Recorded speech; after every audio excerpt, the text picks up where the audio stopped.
అందరికీ హాయ్. నేను చేసినట్టు వంకాయలు వేసుకుని ఒక్కసారి చేపల పులుసు ఇలా ట్రై చేయండి. చాలా టేస్టీగా ఉంటుంది. మీకు కూడా అందరికీ నచ్చుతుంది. ముందుగా కావాల్సినవి చేపలు, ఉల్లిపాయలు, పచ్చిమిర్చి, కొత్తిమీర. వంకాయలు వాటర్లో వేసుకోండి కట్ చేసుకుని. చింతపండు, అల్లం, వెల్లుల్లి, ధనియాలు, జీలకర్ర, ఉప్పు, కారం, పసుపు, ఆయిల్ సిద్ధం చేసుకొని పక్కన పెట్టుకోండి. ముందుగా స్టవ్ వెలిగించి కడాయి పెట్టుకుని ఆయిల్ వేసుకోండి. ఆయిల్ హీట్ అయ్యాక ఉల్లిపాయలు వేసుకోండి. ఉల్లిపాయలు వేసుకొని ఉల్లిపాయలు ఒకసారి కదిపి మూత పెట్టుకొని మగ్గించుకోండి.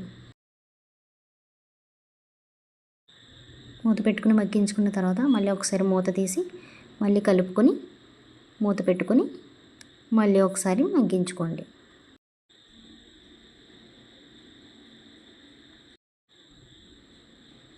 చీలికలుగా కట్ చేసుకున్నటువంటి పచ్చిమిర్చి కూడా వేసుకొని ఒక్కసారి కలిపి మళ్ళీ మూత పెట్టుకుని ఉల్లిపాయలు మొత్తం మగ్గిపోయేంత వరకు కూడా సిమ్లోనే పెట్టుకొని మగ్గించుకోవాలి. ఉల్లిపాయలు పూర్తిగా మగ్గిన తర్వాత ఉప్పు వేసుకుని ఒక్కసారి కలుపుకోవాలి. కలుపుకొని మూత పెట్టి మగ్గించుకోవాలి.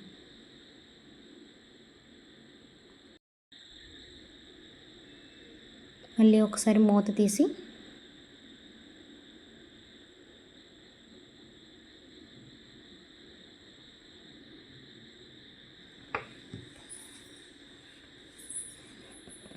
కలిపిన తర్వాత కారం మీ టేస్ట్కి తగ్గట్టుగా ఎక్కువ కావాలంటే ఎక్కువ వేసుకోండి, లేదు తక్కువ తినేవాళ్ళు అయితే తక్కువ వేసుకోవచ్చు.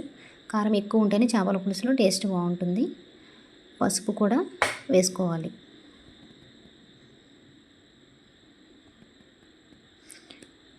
ఉప్పు, కారం, పసుపు వేసి కలిపి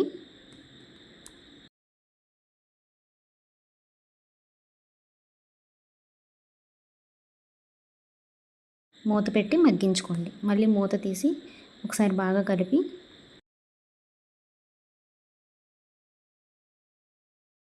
వాష్ చేసి పక్కన పెట్టుకున్న చేప ముక్కలు కూడా ఒక్కొక్కటిగా వేసుకొని స్లోగా విరిగిపోకుండా కలిపి మూత పెట్టుకోండి.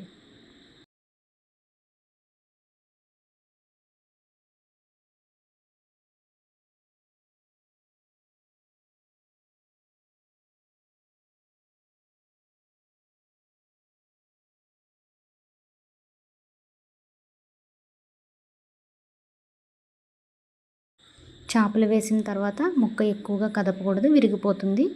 స్లోగా కలుపుకోండి. తగినంత వాటర్ వేసుకుని చేపల పులుసులో వాటర్ ఇప్పుడు తక్కువగానే వేసుకోవాలి. సిమ్లో పెట్టుకుని మగ్గించుకోవాలి.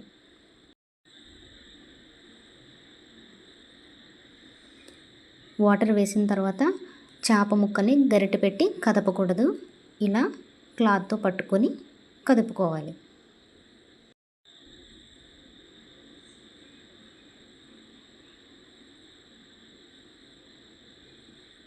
మూత పెట్టుకుని మగ్గించుకొని ముందుగా మన వాటర్లో వేసుకున్న వంకాయలు ఉన్నాయి కదా, అవి ఒక్కొక్కటిగా చేపల పులుసులో వేసుకొని ఒక్కసారి కదిపి మూత పెట్టుకొని సిమ్లో పెట్టుకొని మాత్రమే మగ్గించుకోవాలి.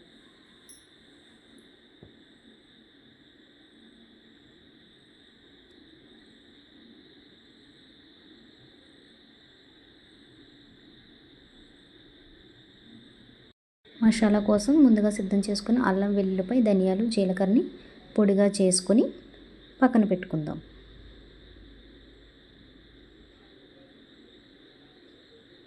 ఒక్కసారి మళ్ళీ మూత తీసి మగ్గిందో లేదో చూసుకొని ఒక్కసారి కదుపుకోవాలి.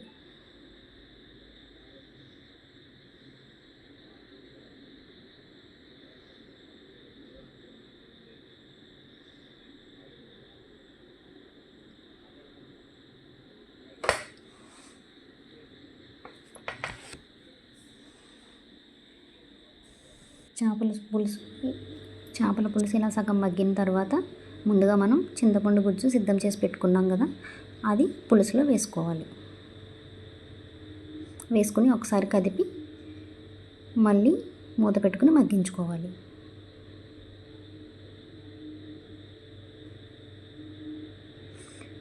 ఈ ప్రాసెస్ అంతా మనం సిమ్లో పెట్టుకుని చేసుకుంటేనే చేప ముక్కకి ఉప్పు కారం సరిగా పట్టి టేస్ట్ చాలా బాగుంటుంది.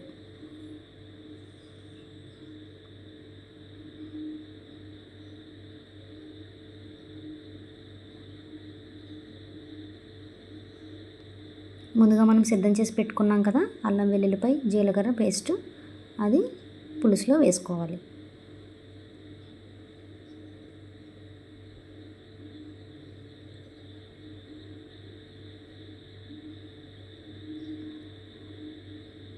మళ్ళీ ఒకసారి కదిపి మూత పెట్టుకొని మగ్గించుకోవాలి.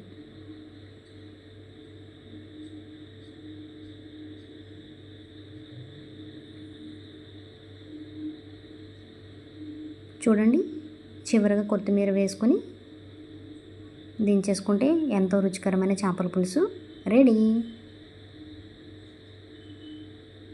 చాలా టేస్టీగా ఉంటుంది. ఒకసారి ట్రై చేసి చూడండి. ఎలా వచ్చిందో కామెంట్ బాక్స్లో కామెంట్ చేయండి.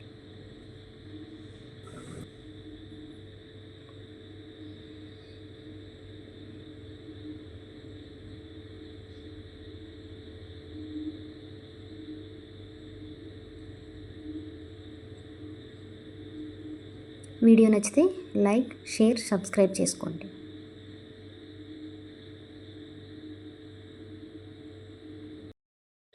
Thank you.